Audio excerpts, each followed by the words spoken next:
few things about discipleship here.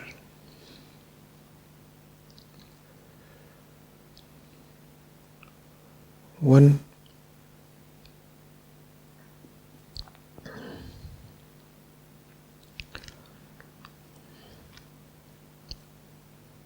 discipleship is a ripening.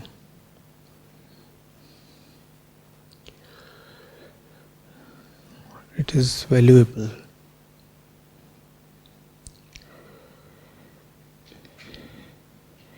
It cannot arbitrarily come to anybody with any kind of mind or any kind of attitude.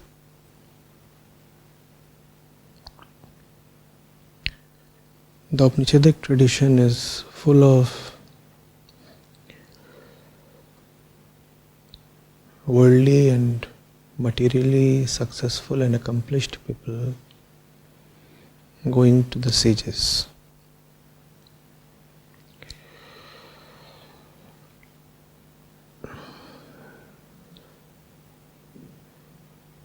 We have to see that firstly, these are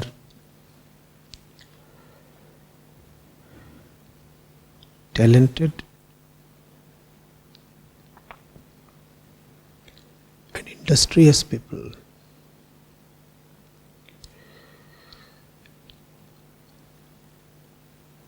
They are successful kings and lords.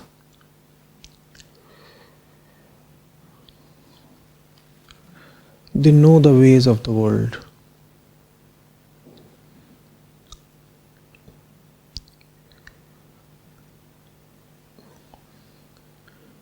They know how to win the world.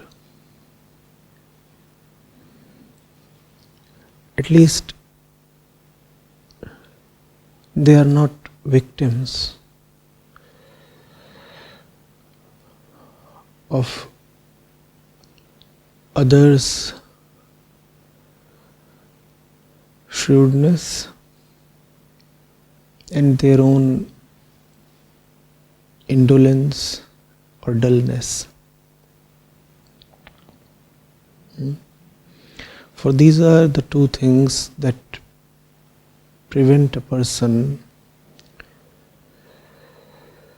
from being worldly successful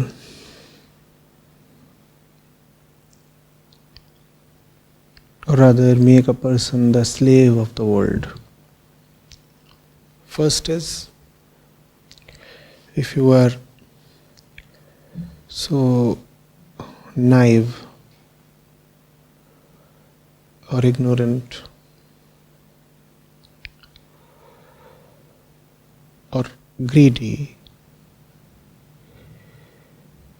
that others overwhelm you, oversmart you,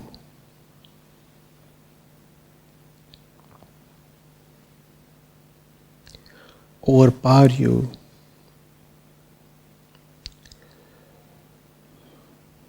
by either tempting you or by defeating you with their efficiency and industriousness, effortfulness, or by simply making a fool of you. This is the likely first reason if you are not successful in the world.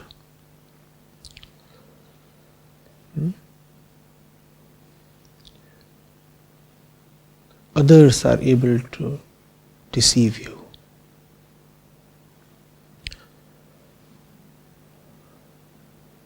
The second reason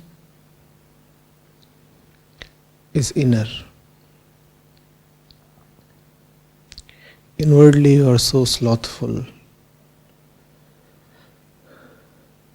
lazy, a victim to your own tendencies, that no well-directed effort arises from you.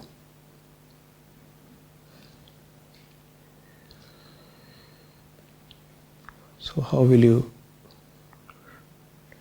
do anything worthwhile in the world?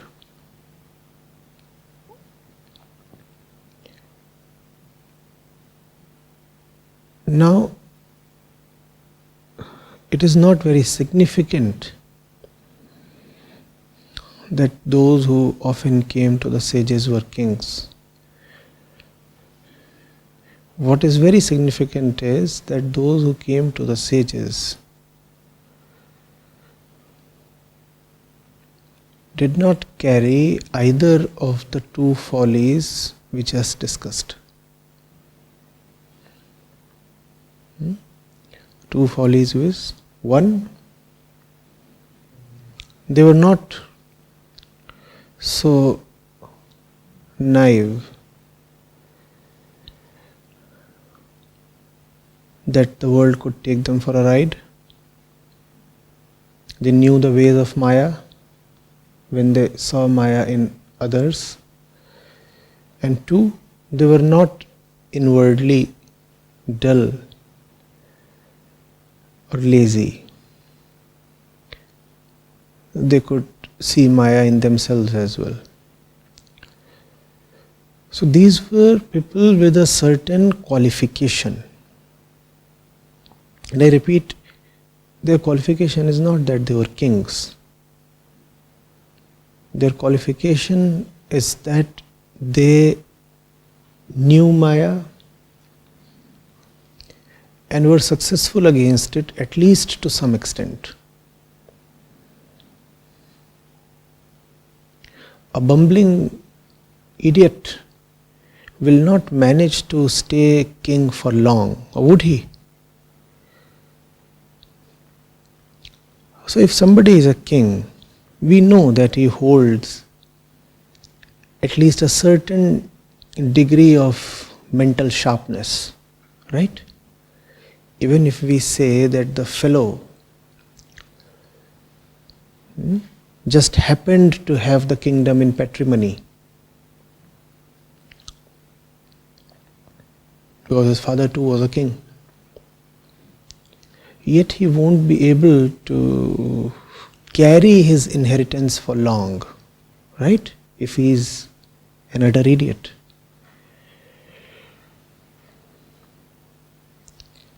So these are sharp people,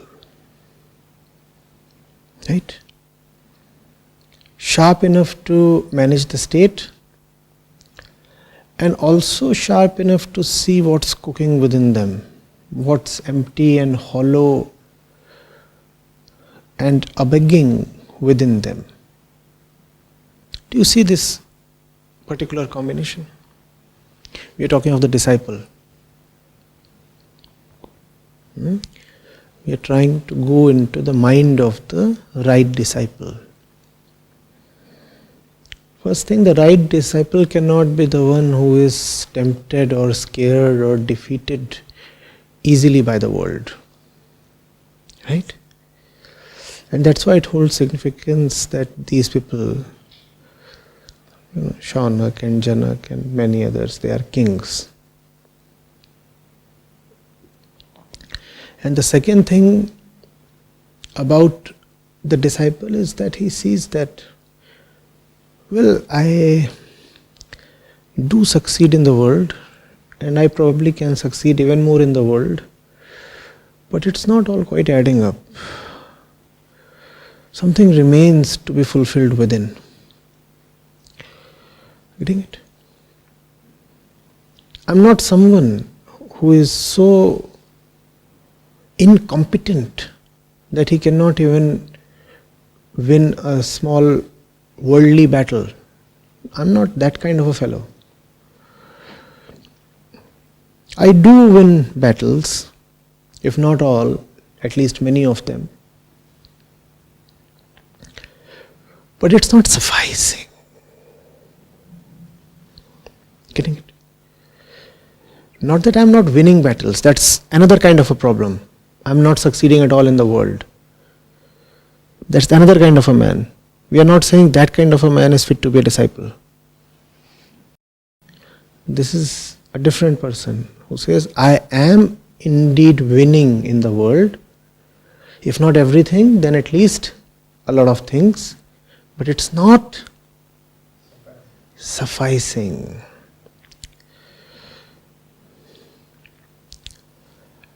At least the outer Maya I am able to defeat, resist. People come to a king with all kinds of shrewdness and inner mechanisms and deviousness, no? Don't they? If you are a king, you know what kind of conspiracies are hatched against you and all the palace intrigues and such things. You've read of them, right? So the king has to be a sharp fellow. And he is a sharp fellow. He's not sharp, he won't last.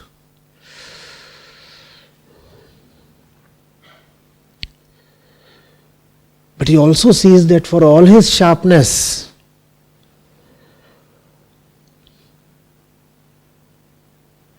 sound sleep eludes him.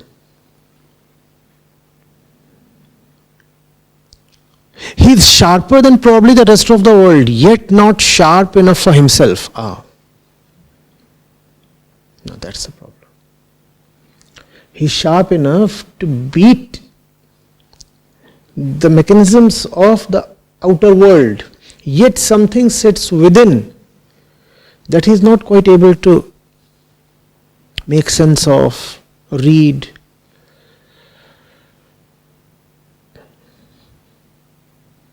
And defeat.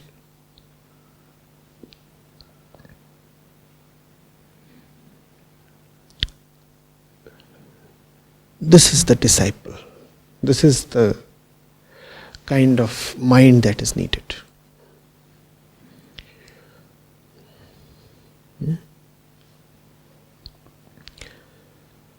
Why is the first condition important? The first condition is important because if you are not able to even compete with the outer world, it will just pick and carry you away.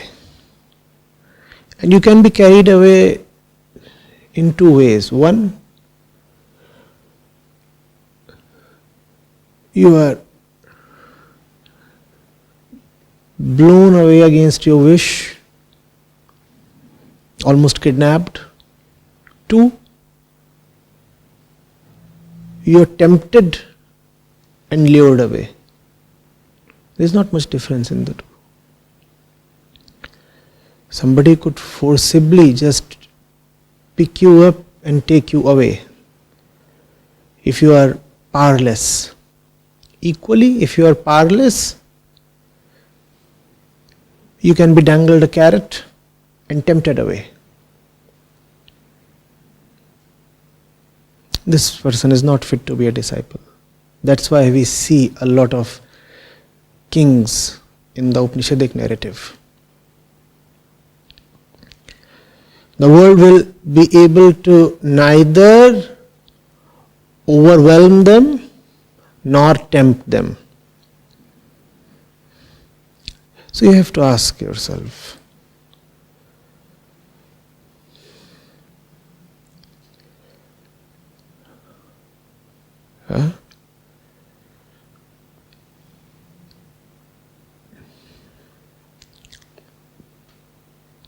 are you smart enough?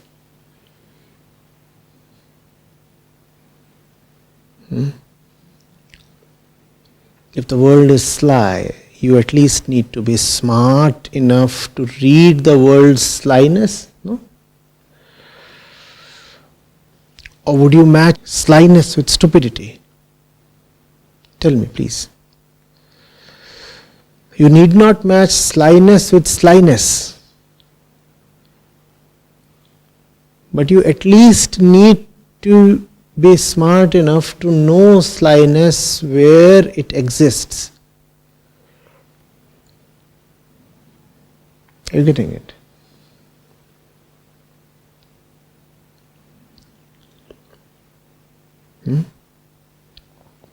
And slyness never comes announcing its name, or does it?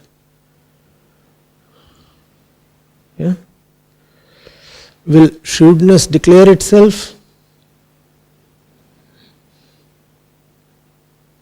Will the fox come and say, I am so wily?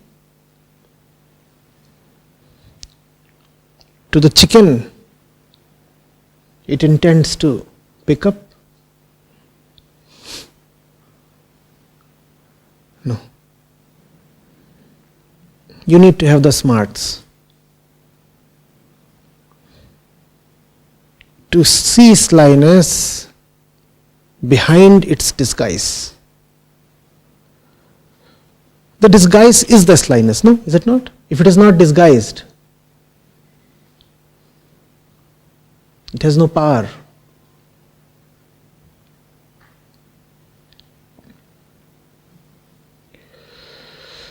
Getting it? So that stereotype, if it exists at all in some of us, has to be challenged and broken. Which stereotype? That says that the man of scriptures, the spiritual man,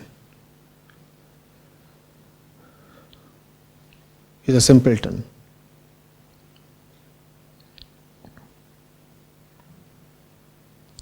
Not possible. Simplicity is a great virtue, but it is not what we think it to be.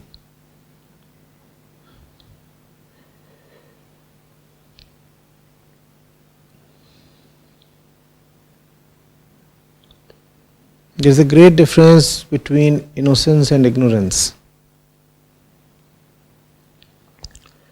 The ignorant mind cannot even see Maya.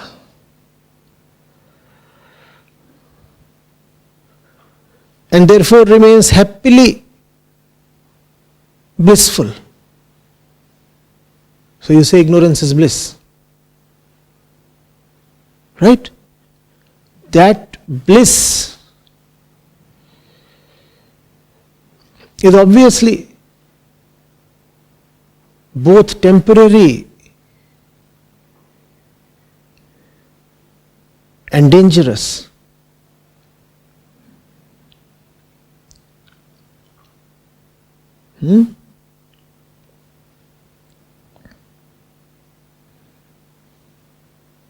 That's the bliss of the drunkard. Happily lying on the railway track, thinking it's his bedroom. Happy.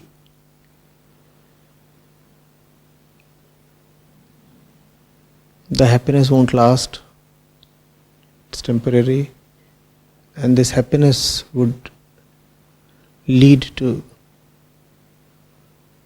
his destruction. Dangerous.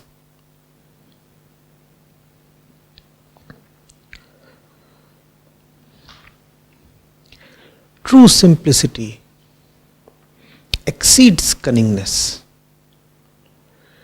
It reads cunningness and remains untouched by it. It is extremely important to be able to read cunningness. And if you can read cunningness, you won't be a victim to it. So true simplicity reads cunningness, smiles at it, and doesn't feel obliged to reciprocate in cunningness. There is no reactionary cunningness that arises from simplicity and innocence. That's a very different thing from, I repeat, not reading or sensing or detecting cunningness at all. That's very different.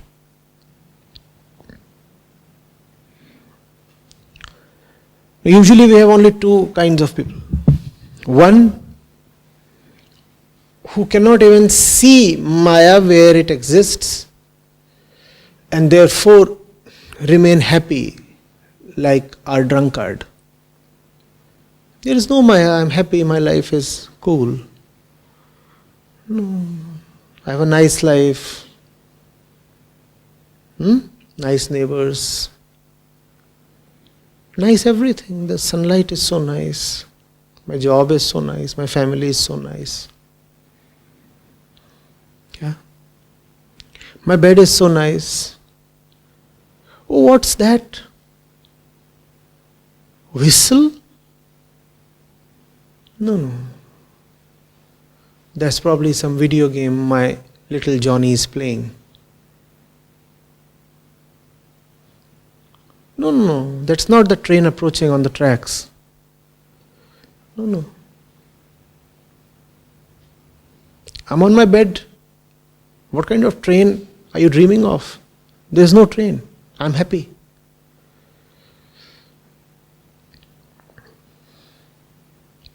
A particular kind of people, right? You know them.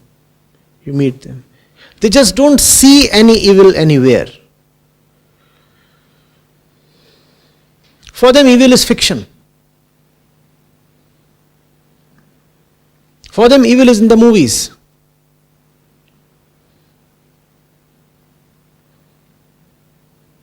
That done up and made up caricature of a villain, they think he is evil. So ask them, who is evil?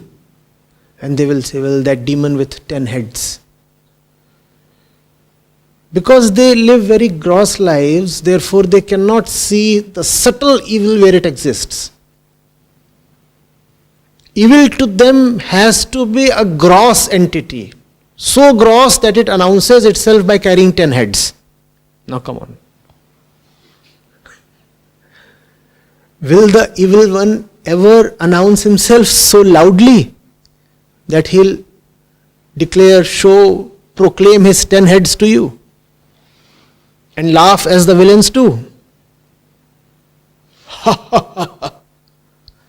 And because there is no such person they can see around, they declare there is no evil, because the evil is supposed to carry 10 heads and has to be loud and must laugh in a very sinister way. They don't see any such person around. So they say there is no evil. Life is cool. Such people are not fit to be disciples. And then there is the next category of people who see evil and are taken in by evil. Taken in by evil, not necessarily in the sense that they become evil. Taken in by the evil in the sense that they become reactionaries. Evil manages to induce shrewdness in them. Now even these people are not fit to be disciples. Evil can consume you in two ways. One is, you look at evil and you find it beautiful. Some people do. They are captivated by the sheer charm of evil. Wow. Aren't the dons in the movies sometimes very charming? In fact, the most charming characters in the movies in the last few decades have been all underworld dons. Scan your memory. Many of them at least, if not all. I'm entitled to exaggerate a bit, am I not? Can you recall some of those charming dons? And we don't call them black. We say, those are characters in grey. So evil can be very charming. Or you can be so put off by evil, so incited by evil, that you decide to turn evil to avenge evil. That's another way in which the evil overpowers you. The world has done so much wrong to me. The evil has done so much wrong to me. Therefore, I will turn evil to avenge myself. This person is also not entitled to be a disciple. Getting it? Those who cannot see evil are the first ones to be disqualified. Those who see evil and find it cute or worth idolizing, they are the next to be disqualified. And then the ones who resist evil by turning evil are the next in the queue. Getting it?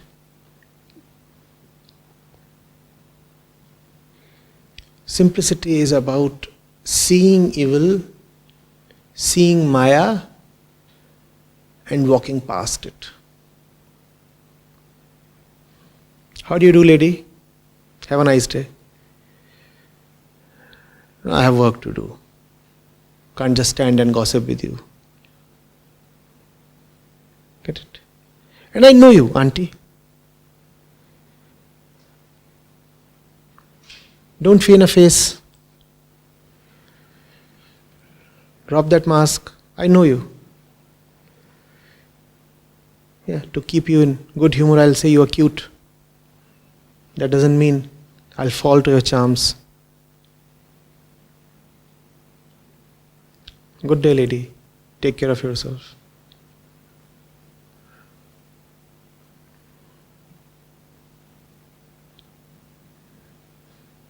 I don't value you so much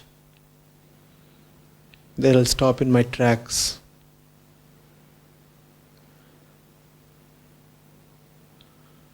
To hug you.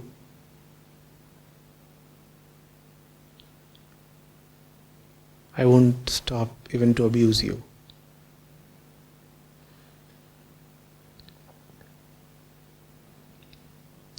I know you.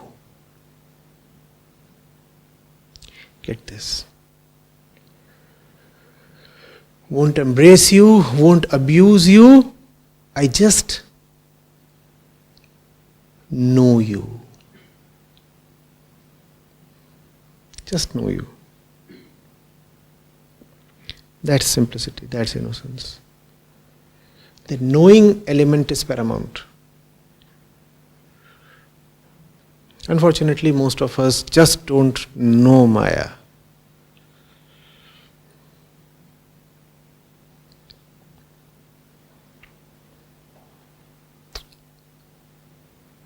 We are sitting ducks then.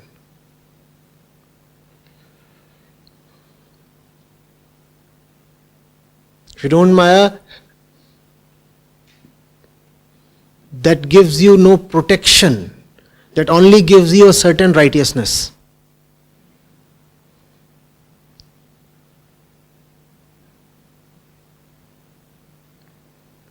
With a sense of uprightness, you manage to claim to others that you are not one of her victims or stooges. But that doesn't save you. You may not have consciously embraced her, but subconsciously you have fallen to her because you do not know her. In fact, so pathetic is your defeat that you do not even know that you have been defeated.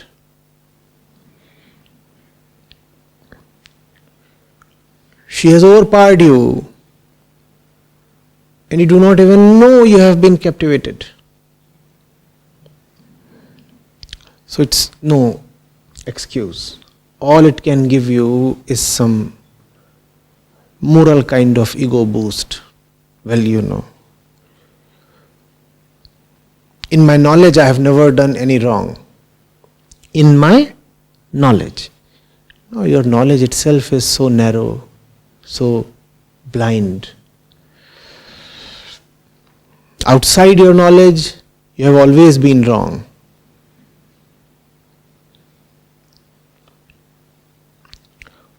In your subconscious ignorance, you have been doing all kinds of stupid things and partaking in evil. How will you be saved of the consequences? Just by offering this kind of a lame excuse, I did not do it consciously. So what? You did it.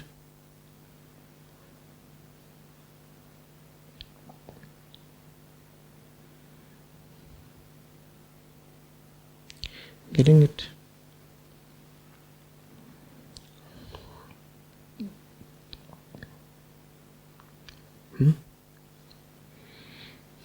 Now, and only now, only when the external world does not hold much power over you, you truly come to realize that there is something amiss within.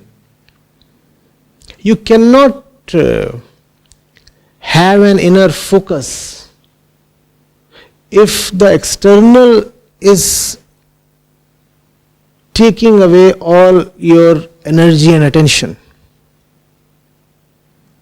Only when the external world becomes irrelevant to you that you are able to hear the murmurs from within.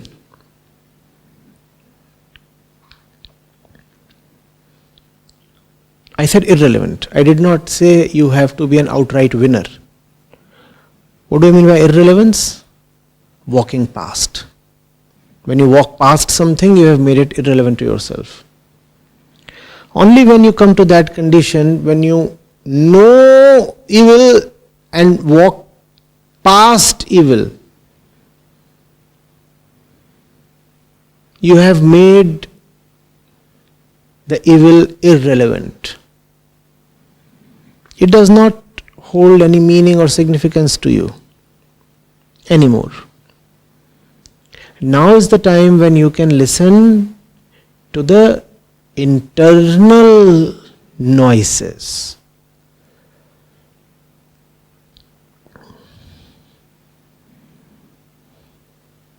Now is the time you can go to the sage.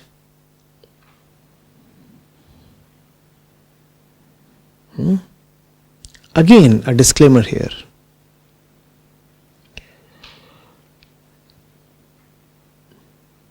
Listening to the internal voices, if you respond with an assertion that you will be able to defeat these internal problems just as you are able to defeat the external enemies, again you are not fit to be a disciple. So many conditions you see. Very few people, first of all, come to see that there is a problem within. For them, most problems exist without. And the problems that exist externally can be of many kinds. We talked of them. We said one problem is that you do not see any evil. The other problem is that you are charmed by evil. The other problem is that you become evil, to face evil.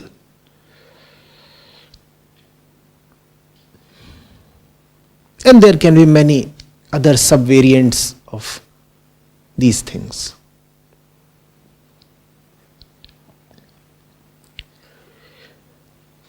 The one who is able to somehow walk past the external chaos manages to hear the squabbling voices within.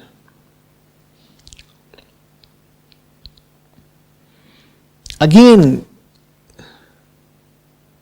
there is something to be avoided. The confidence that the same faculty that enabled you to be a winner externally will be able to help you prevail over the internal problems. I'm a great man, I have wealth, I have power, I have success in business and so many other things. If you can manage all that, surely I can also manage myself. I know the world, I know my mind. I'm a self-made person. If I could win it all without any help, and there were so many others to be won, I prevailed over all of them without much help from anybody. Why do I require any help in winning the one person who sits within? If you lend your weight to this argument, then again you cannot be a disciple.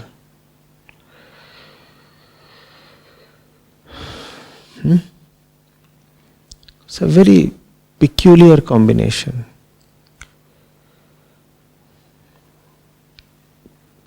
A great fighter externally and very humble internally, knowing fully well that no problem outside is insurmountable, and realizing that the problem within requires transcendental guidance. This is the disciple. These two things have to coexist. One, no problem outside is insurmountable. Insurmountable in the sense that there is no problem in the external world that cannot be exceeded. In the external world, many a times, beyondness is victory. Charlie,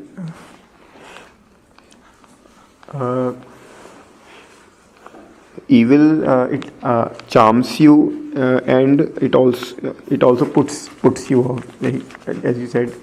So does it not happen to same person simultaneously? Like it in one segment of the world it charms, and another segment it says that the world is evil, and so if it is either of it is happening, it's You can imagine a huge person in front of a little child.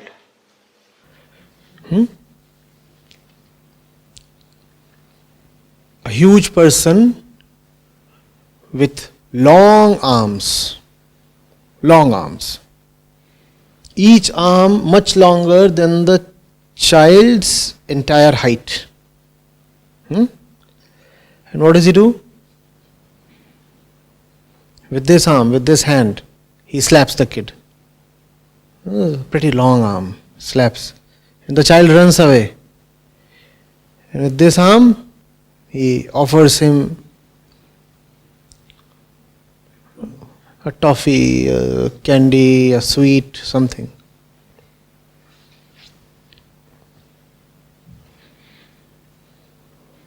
And after a while he slaps him with this arm, and then the child runs to this. And what is the child thinking? I'm escaping one person and going to a totally different person. This person who slapped me was my enemy, and the one I'm going to is my friend. What the child doesn't see is that the two ends of this duality are one. And this is true of each and every duality. All you see is the two palms or hands or arms. You do not see how they become one and how they are operated from a single center. You feel as if these two are two different centers. No, these aren't two different centers. They have a common center here. So you run from here to here, you have actually not gone away anywhere. You are very much in the middle of the trap. Right? This is the center here.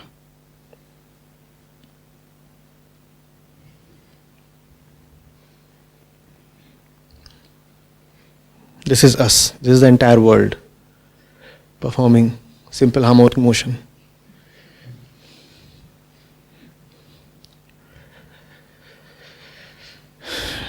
Right?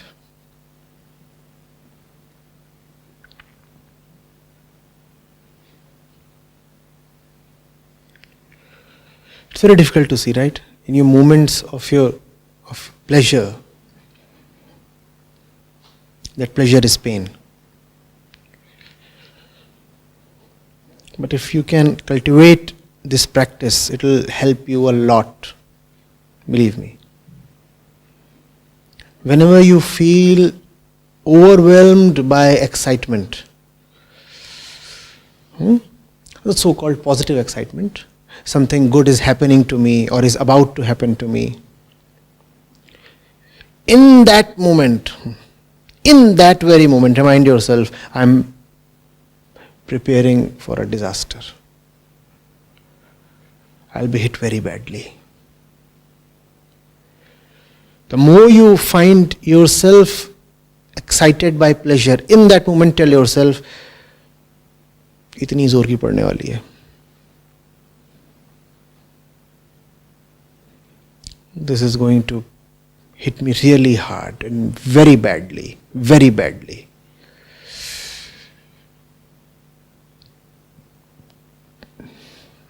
Take your foot off the accelerator.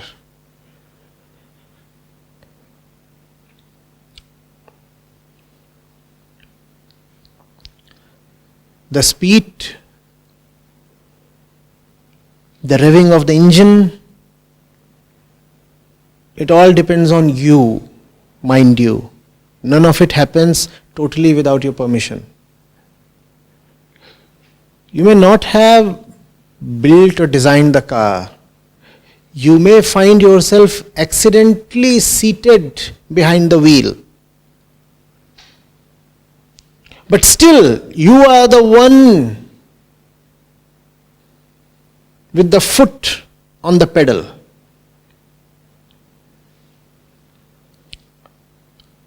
That inner accelerator is yours. You decide how much to fire the engine. And when you are feeding it fuel, when you are firing it all up, that's just the moment to remind yourself, बहुत बुरी पड़ेगी. This will come back to haunt me. I'll pay very dearly for this. I'm preparing for an equal intensity of pain.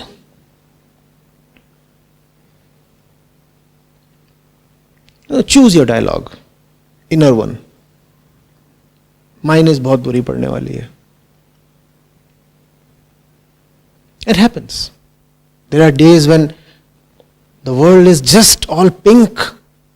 It's so beautiful. Only nice things are happening to you. And you just feel like getting carried away. I mean, life is giving you so much. Why not just take it? Why merely take it? Just gobble it before it disappears. It happens. Does it not? It's yours to be taken. Just jump at it. Arrest yourself in your tracks.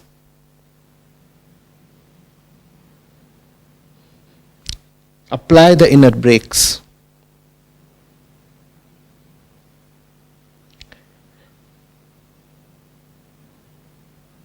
Or just say, as you say to a nagging kid. It's very similar to Om. No, not again, not again.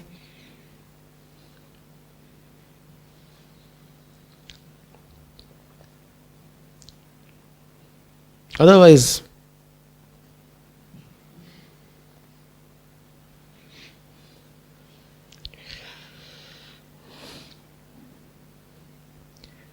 they say the law has long arms. They don't know Maya.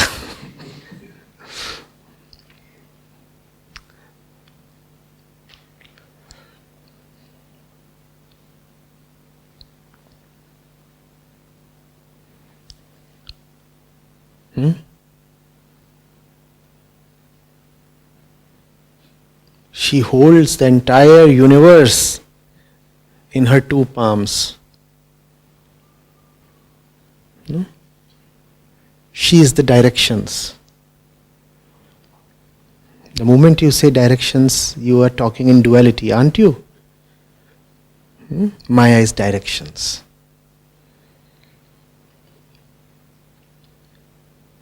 Maya is all kinds of linearity. Maya is all dualities. Maya is everything that carries an opposite. Maya is everything that is. So if ever you feel besotted, that's just the time to check yourself. And it will happen only with practice. It requires discipline. Just when you are about to plunge into the pleasure pool, you have torn and thrown away all your clothes, and the pleasure pool beckons, and you're running to it and about to dive. That's when you must come to a screeching halt. I know how inwardly tortuous it must be. It is. To apply those inner bakes right in the moment of pleasure. But what if it is not a pleasure pool, but the edge of a cliff? Won't you apply the brakes? You're running towards this edge. Right? You're perceiving that beyond this lies the pool of unmitigated pleasure. Oh, let me just plunge. What if you, in the moment, realize that this is a blind alley? This is an abyss without a base. What if you realize that? You won't emerge intact. The thing is just bottomless. What if you realize that? Won't you apply the brakes? That's the moment. Be extremely discreet in your pleasures. Not that pleasures are forbidden. Indiscretion is forbidden.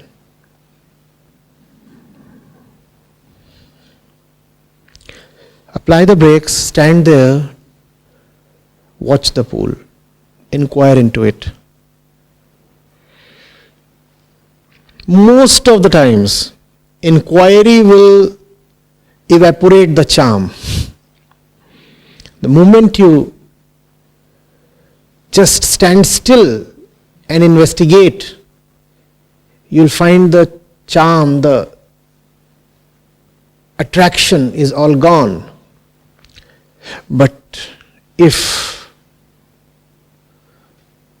the attraction can still remain in spite of the investigation, if the charm can hold its own in spite of the inquiry, if you can perceive a beauty that surpasses pleasure, then proceed. You won't sink, you will fly. Never without pausing and inquiring, never.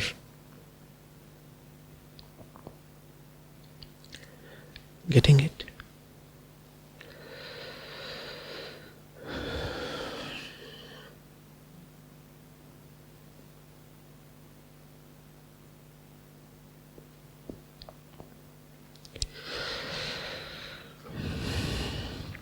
So, Angiras says, verse 4, twofold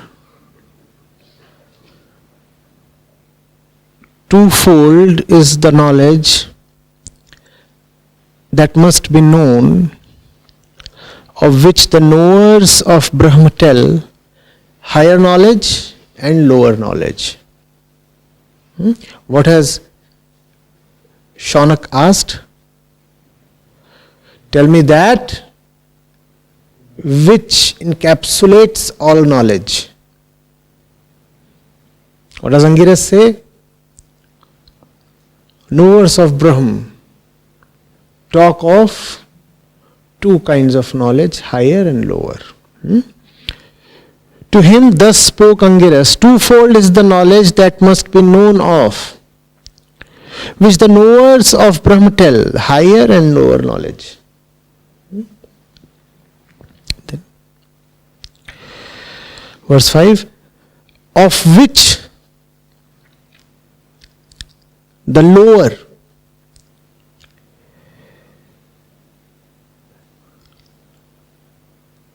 be very attentive. Look at what is contained in the realm of lower knowledge or avidya or aparavidya. Rigved, Yajurved, Samved, Atharvaved, chanting, rituals, grammar, etymological interpretations, prosody, astronomy. Kalpa, Vyakaran, Nirukta, Chand, Jyotish. And all the four Vedas. All this is just lower knowledge. And this is what the Upanishads are saying. And that is why the Upanishads are just so pure and so beautiful.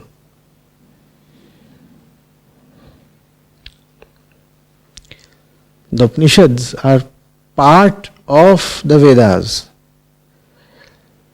And the Vedas, through the Upanishads, are saying we are lower knowledge. Look at the wisdom and look at the humility. Vedas, through the Upanishads, are saying, we are lower knowledge. And they are not employing symbolism to put this across. Here they are as forthright as possible. They are leaving no ambiguity, no possibility of misinterpretation. Otherwise, the religious ones would gladly take the ambiguity and interpret it to say, no, the Vedas are not really saying that they are lower knowledge. No. So the sage has kept it very direct here, very unambiguous.